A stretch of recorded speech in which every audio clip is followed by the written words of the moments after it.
Whoever said to use those Jesus hair bars gave you good advice, honest. Because the only way you beat me is in a Kid Twist look-alike contest. All those lines about your hair, man, I want to do that and see how my hand would feel. That's more like the inside of a banana peel or the wrapper of a Happy Meal.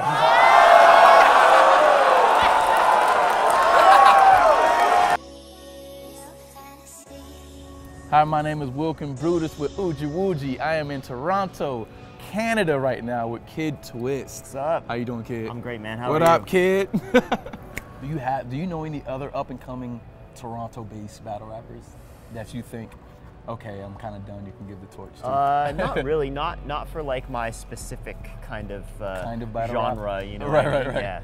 Yeah, because people are much more focused on, you know, bars. That's what it's all about, bars. right? The comedy is not as popular anymore. So right. I feel like I have to like carry the torch for comedy a little bit. You think so? Know? Well, what about the conceited dumb? Yeah, true. Yeah, well, I guess that's an interesting point because Conceited is kind of like he has the other style that he uses on Wild 'N Out, right? Right. So it's kind of like that is sort of the home of comedy and battle rap now. Is like this Nick Cannon sketch show. Like, what do you think is the state of battle rap? The state of battle rap right now. In terms of people who are involved in the culture, and for people who are sort of like just now learning about the art medium. Right. You know? It's at a really interesting point right now because there is a self-sufficient culture around it. You have a few really big name leagues that are really making a go of it, that are giving people full-time jobs to just run these leagues as their profession. And even a handful of the top battle rappers are just making a living off of battling and off of performing.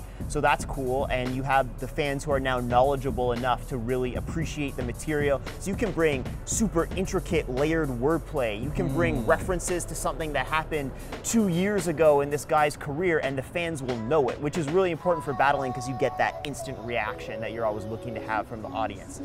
So it's really great in terms of the community itself.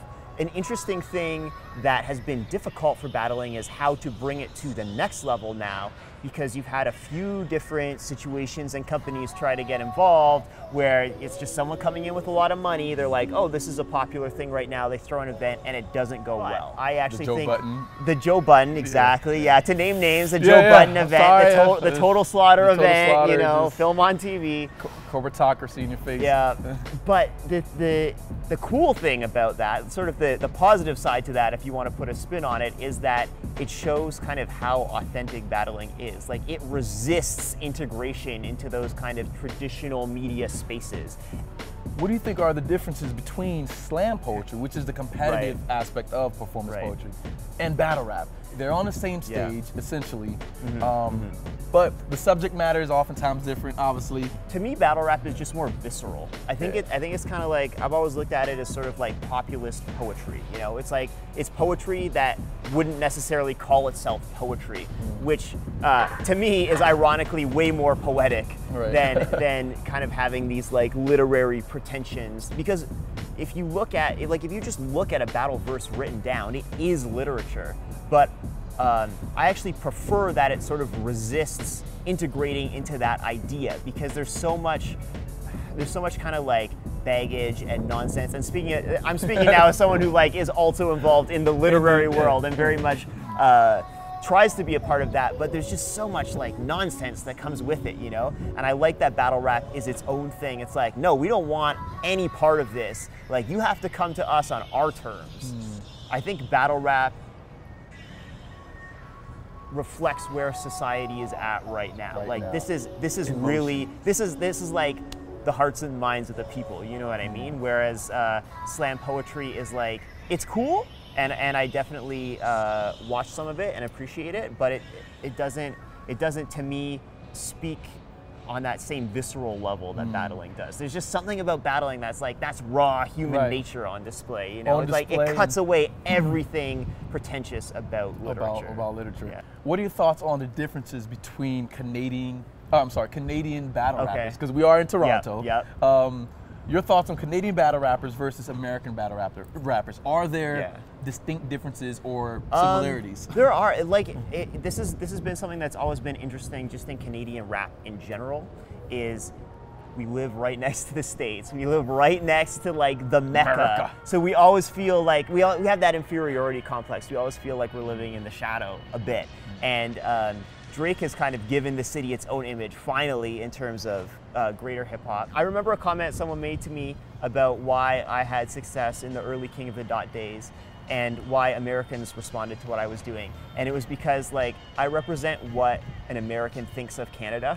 It's just like your bratty little sarcastic cousin, which kind of describes my style. But it's just like fits that idea of, like, you know, a Canadian acting hard isn't necessarily going to get the same reaction in the States, because it's like, nah, like, no, you're like from Canada. Right. So it was easier for me to break through with the style and image that I have.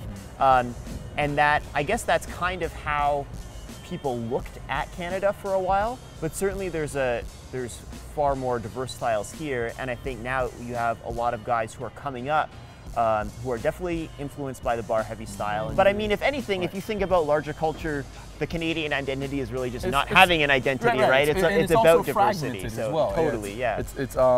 It's similar to the States in that way, where people have their own idea of what America is. Yes. Their own America. That's true. The South is very much different from the North, the Midwest, and whatnot. So I'm sure that those regional differences exist here in Canada. Yeah, and speaking of that, I mean, I think that it's interesting, like in Western Canada, you have, like, Vancouver is very much developing its own scene right now, which is awesome, as well as Calgary has had a very strong division in King of the Dot. So I think maybe if you look region by region, like, there are some really interesting, maybe more typically Canadian styles out there. Right. You're now writing a book. Yep.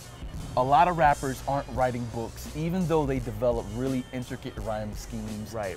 They have a great storytelling ability, but they aren't navigating that part of the literary world. What made you decide to enter that world? Battle rapping and writing, I found so many similarities. There's so much about, like, the performative aspect of battle rap that actually really applies to writing prose in a way that people might not think of, because you're always performing as a writer. It's constantly. Whether you like it or not, you always have an image. You're always on stage through your words, even if someone is just sitting there writing them. And just connecting with an audience. That's a huge problem, I think, with modern literary fiction, is it's written for this really small niche. And the writing that I like from, you know, kind of the early 20th century, late 19th century, that kind of stuff, this was like mass entertainment for people. It was connecting with people on that level that battle rap was. So I'm trying to figure out how to bring that to my fiction.